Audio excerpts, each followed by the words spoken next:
So yun, okay, KGX, kamusta kayong lahat? At yung unang video natin kanina, yung pag-step down ni CZ Binance, no?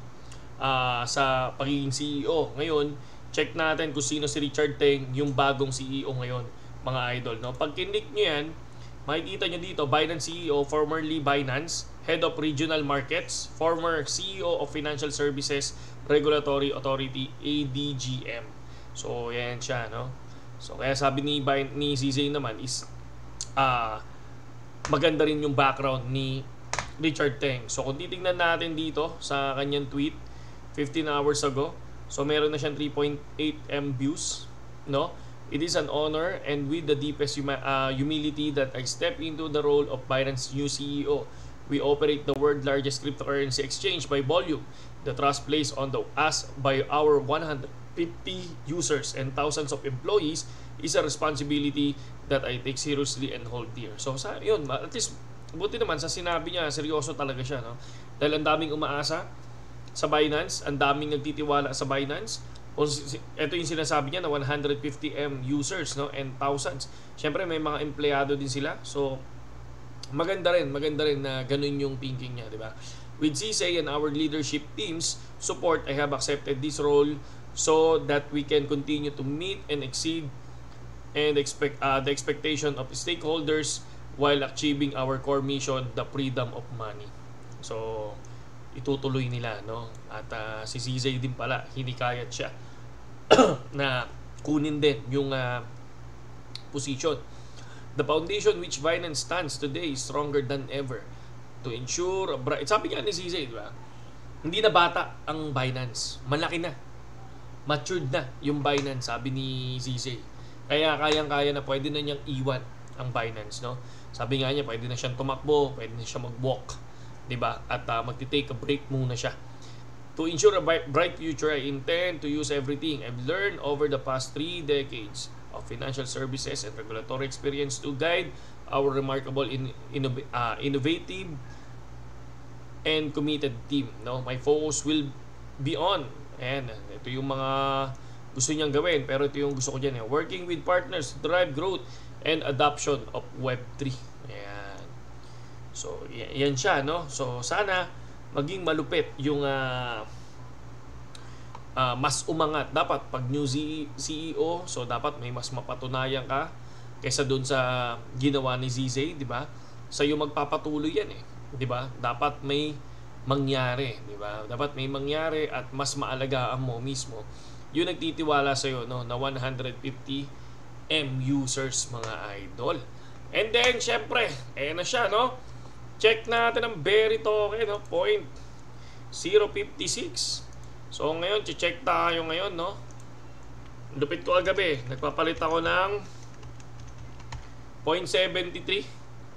So 205. Wala tayong Berry, nakaronin tayo. So susubukan natin bumili nito. Ilan ba yan? $200, 250. Sabihin mo ng 11,000. Ay, sorry. Ito pala. 11,000 pesos. So yung 150 berry ko ngayon 193,000 na. So good, di ba? Ganyan yung mga ganyan yung mag-scalping, mga idol, no? Kung paano yung mag-buy low, sell high. Ang lupit nga niyang berry, hindi ko lang talaga na tawag dito na chichempohan kasi nga nasa office tayo, mga idol, no? And then syempre pakita ko lang sa inyo yung ating PNL today. Bang, negative 12 tayo, no? Ang bumagsak ay Dogecoin. Solid yung baksak ng Dogecoin kasi kumita na ako dito ng ng 80. So nasa 440 na to pero naging 378. So si Dogecoin ang bumagsak ng tuluyan. Ang ADA lang siya, maintain. So ito tong 491 na to, copy trade lang tayo. So pero bukas magwi-withdraw tayo ng ng assets, no? May kailangan tayong bayaran. Pero ito tong ADA and Dogecoin hindi yan. So ngayon gusto ko rin bumili ulit ng Dogecoin. So dahil bumagsak siya, no, parang nag 4 pesos ang Dogecoin.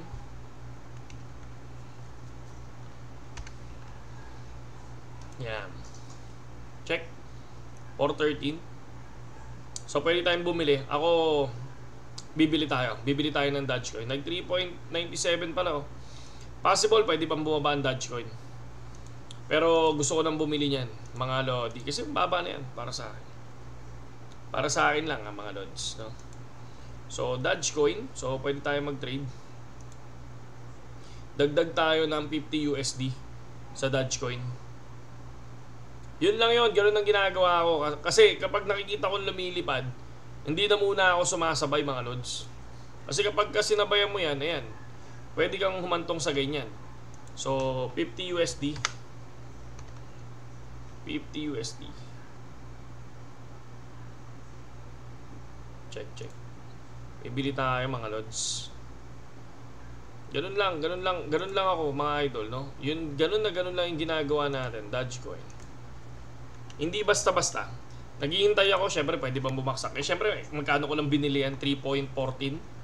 3.14 lang yon. So ngayon, try tayong bumili ng worth 50. 50 USD. Buy Dogecoin. Okay, good. So yun na yun. So medyo ganun lang ginagawa natin. And then everyday, copy trading lang. Pag nanalo, nanalo. No? Future copy trading, ang ginagawa lang natin dito, mga lods. Ayan.